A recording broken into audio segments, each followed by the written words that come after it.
DElEd का paper leak हो गया है। अब जिस तरीके से एसटीएफ ने 2 सगे भाइयों को पकड़ा है, अलीगढ़ के दोनों भाई हैं, धर्मेंद्र और पुष्पेंद्र, और दोनों ने बताया कि नितेश पांडे उन्हें लखनऊ से पेपर सप्लाई करता था और 15,000 रुपये लेता था।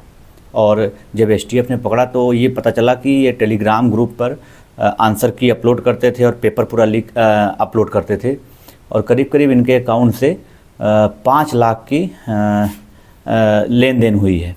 तो सबसे बड़ा सवाल ये है कि इतनी सतर्कता के बावजूद भी पेपर लीक हो रहे हैं उत्तर प्रदेश में, और डीएलएड का पेपर अब लीक हो गया। अब इसको पास करने के बाद आप एलिजिबल होते हैं, जो टीचर की वैकेंसियाँ आती हैं टेट, सुपर टेट वगैरह देने के लिए, उसके बाद ही आप जो है, हालांकि उत्तर प्रदेश में वैकेंसी आती कहाँ है टीचरों की, वो तो अलग बात है, लेकिन टीचर बनने के जो पहला कदम होता है ये डीएलएड, जो प्राइमरी के टीचर होते हैं उनको पास करना होता है। लेकिन अभी पेपर लीक हो गया है और एसटीएफ ने सारी चीज़ें बताई हैं, और जिस तरीके से एसटीएफ ने पता किया, और पहले तो उनके पास एक जो एसटीएफ की साइबर क्राइम सेल है उसमें उन्हें एक टेलीग्राम का स्क्रीनशॉट मिलता है जिसमें पेपर रहता है।